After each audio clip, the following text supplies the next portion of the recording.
ด่วนพอผู้ได้ออกมาโพสต์เคลื่อนไหวเมื่อหู้ข่าวว่าทีมงานศรีวิไลบกล้ามาหาบกล้ามาถ่ายคลิปบกล้ามาลิ้นกับธิดาลาวด้วยความว่ายังบ่ทันสิ้นบ่ทันลืมเคยกันเถื่อเมื่อพอผู้หู้ข่าวออกมาโพสต์ประกาศยินดีต้อนรับเมื่อทุกคนพากันมาได้เลยงานนี้ชื่นมื่นทั้งสองฝั่งสองฝ่ายสบายดี FC แฟนคลับน้องธิดาลาวบ้านศรีวิไลเมดสุผู้สุคนมาพบมาพ่อกันคลิปนี้เอาเศร้าแน่จักหน่อยนึงเพราะว่าจะหีบเฮ็ดคลิปแล้วก็จะหีบออกไปเลาะเติมน้ำมูกเติมน้ำมันทานผู้ชม FC แฟนคลับเนาะก็เสี่ยงดวงเอาตามที่เบิ่งอยู่ตามออนไลน์แล้วเนาะ ปั๊มน้ำมันห่างจากเฮาไปนี่ประมาณ4หลัก4หลัก5หลักทานผู้ชมแต่ว่าเฮาจะทันคนอื่นหรือบ่นั่นคือประเด็นที่สำคัญที่สุดตอนนี้คนเริ่มออกจากเงินจากซ่านไปล่าไปการก็ต้องไปแวะปั๊มขั้นค่าเฮาไปซ่าเฮาจะบ่ทันเพิ่นหรือว่าเฮาจะไปต่อคิวยาวเป็นกิโลพุ่นแหละก็เลยตื่นเช้าแน่จักหน่อยนึงเนาะขอทักทายสบายดี FC แฟนคลับหมดสุขสุคนก็แล้วกันมาพบมาพ้อกันคราวนี้เป็นเรื่องเล่าที่ดีก่อนหน้านี้ทีมงานของอันนาทั้งเพชรลำเพลินเพิ่นก็เคยได้เฮ็ดคลิปออกมาแล้วความจริงแล้วก็อยากมาหาอยากมาลิ้นอยากมาเที่ยวอยู่นอนนาคาเฟ่อยากมาเจออยากมาพบมาพ่ออยากมาเฮ็ดคลิปทำข่าวว่าซั่นเด้เกี่ยวกับน้องธิดาลาวแต่ว่าบ่กล้ามาเพราะว่าบ่สิ้นบ่เคยกันเทื่อบ่ลึงบ่แกนกันเทื่อให้เห็นกันอีกจัก 2-3 ครั้งสากลจังจะพาพี่พาน้อง FC แฟนคลับของเพชรลำเพลินไปเยี่ยมยามถามข่าวทางบ้านศรีวิไลเพิ่นว่าซั่นเด้ หลังจากเพิ่นเฮ็ดคลิปนั่นไล่สดข้างนั่นออกมาเกือบ2 อาทิตย์ท่านผู้ชมพอผู้หาก็เห็นมือวานนี่หลังจากไปลาวกลับมาแล้วกับพาน้องที่ดาลาวไปขึ้นคอนเสิร์ต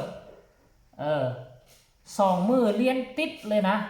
เมื่อวานนี่ก็ไปขึ้นมื้อนี้ก็ไปขึ้นเนาะมื้อนี้ก็มีตืมแล้วพอผู้จึงเห็นก็ฮีบออกมาโพสต์เคลื่อนไหวว่าแบบนี้เลยนะทุกคนซึ่งเฮ็ดให้ เพชรลำเพลินเห็นแล้วดีอกดีใจเห็นบ่พอผู้โพสต์ว่าผมเพิ่งเห็นคลิปน้องเอ็ดดี้เพชรลำเพลินบ้านศรีวิไลยินดีต้อนรับเด้อครับว่าซั่นมื้อใดวางพาทีมงานมากินข้าวปลาทางนี้ครับเห็นบ่ล่ะพอผู้นี่ใจกว้างใจใหญ่เห็นการเคลื่อนไหวของทางเพชรลำเพลินแล้วเพิ่นก็บ่ได้เซิร์นเพียงแต่ผู้เดียวได้บ่ได้เซิร์นเพียงแต่เอ็ดดี้ผีเจาะปากผู้เดียวเซิร์นทีมงานเพชรลำเพลินมาเมื่อทุกคนเลยทีมงานเพชรลำเพลินเลยได้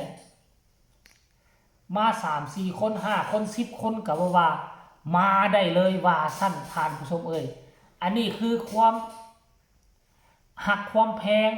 แล้วอีกอย่างหนึ่งน่ะเป็นการมาเติมแสงสีเสียงให้กับกันและกันคันท่าทีมงานเพชรลำเพลินมาข่าวมันก็จะลือกระชอนขึ้นโอ้ทีมงานเพชรลำเพลินมาหาบ้านศรีวิไลได้พากันมาเฮ็ดกิจกรรมได้บ่คิดบ่ฝันว่าจะเอานี่มาต้อนบ่คิดบ่ฝันว่าบ้านศรีวิไลจะเฮ็ดแล้วนี่ต้อนรับเนี่ยมันกลายเป็นกระแสขึ้นตืมทั้งนี้ก็ไปเติมแสงให้ทั้งเพชรลำเพลิน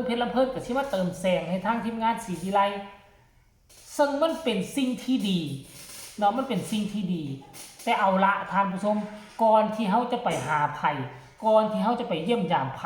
เฮาก็ต้องมีการกิ้งกลางติดต่อหากันก่อนแม่นบ่ล่ะคันถ้าบ่มีการกิ้งกลางบ่มีการติดต่อหากันเนาะไปมั่วซั่วบางครั้งบางคราวทีมงานทั้งนั้นยังบ่พร้อมที่จะตอบรับยังบ่ทันทีพร้อมที่จะต้อนรับไปเลอะๆละๆเขาก็ปฏิเสธบ่ได้แต่ก็จำใจต้อนรับมันจะบ่สนุกมันจะบ่ม่วนมันจะบ่คักหั่นน่ะเนาะการที่เอ็ดดี้พี่เจ้าป้าเพิ่นออกมาเคลื่อนไหวนั่นก็ถูกต้องแล้ว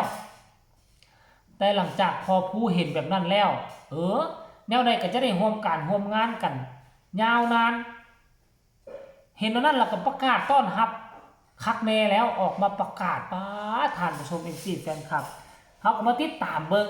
ก่อนที่เจ้าได้ไปเจอไปพบไปพ่อกันใหม่อีกครั้งหนึ่งแล้วก็แมนวัน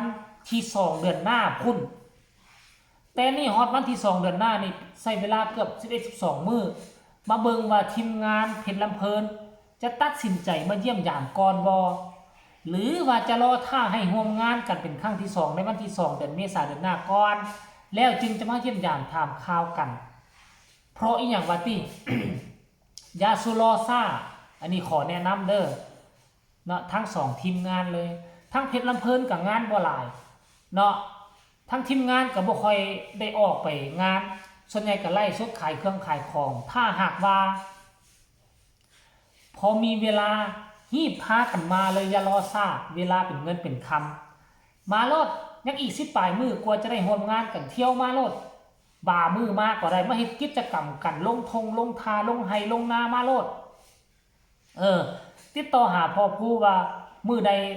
น้องบ่มีงานมื้อใดมีงานมื้อใดว่างก็มาซัดกันเฮ็ดกิจกรรมแล้วนะ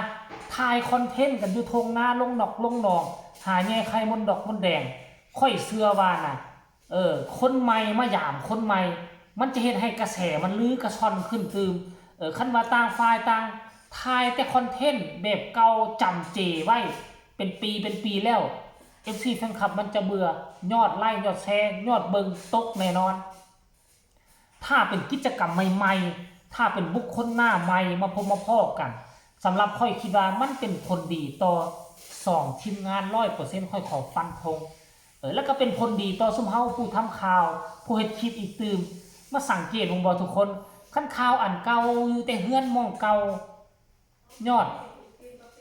2-300 1,000นึงคันข่าวใหม่ๆประเด็นใหม่ๆนี่น่ะ 2-3,000ท่านผู้ชมเอ้ยเผลอๆก็ทะลุหมื่นสมัยก่อนเนาะข่าวน้องที่ดาราใหม่ๆเข้ามานี่บัดตอนนี้ก็ยอดตกไป1,000 ปลาย 2,000 500 600ไปท่านผู้ชมแต่ก็บ่เป็นหยังเฮาบ่ซีเรียสอยู่แล้วเพราะว่าเฮาบ่ได้เอาตัวนี้เป็นช่องทางหลักที่ทำมาหากินอันนี้เป็นเงินเอาไว้เติมนอกเติมเน็ตคันได้ก็เอาเติมเน็ตคันบ่ได้แล้วก็แล้วท่านผู้ชม FC กันครับเนาะอันนี้คือการเคลื่อนไหวล่าสุดพอผู้ศิวิไลเปิดอกเปิดใจยินดีต้อนรับมาหมดทั้งทีมงานก็บ่ว่าพากันมากินข้าวปลาอยู่นอนนาคาเฟ่บ้านศิวิไลว่าซั่นนี่เอาก็มีแต่ฟังนั่นแหละว่าจังไดในเมื่อเพิ่นเปิดประตูบ้านแล้วทั้งนั้นพร้อมแล้วก็มาเด้อสำหรับคลิปนี้ก็น่าจะฝากฟังเอาไว้สำนี้ล่ะท่านผู้ชมฝากกดไลค์กดแชร์กดติดตามไว้แน่ที่สำคัญจะกดข้ามโฆษณา FC แฟนคลับได้ยินข่าวเรื่องนี้แล้วทั้งบ้านศรีวิไลทั้งเพชรลำเพลินมีคำคิดคำเห็นแนวใดต่อเหตุการณ์นี้ส่งข่าวมาทางใต้คอมเมนต์สำหรับคลิปนี้น่าจะลาทานผู้ชมไปก่อนสบายดี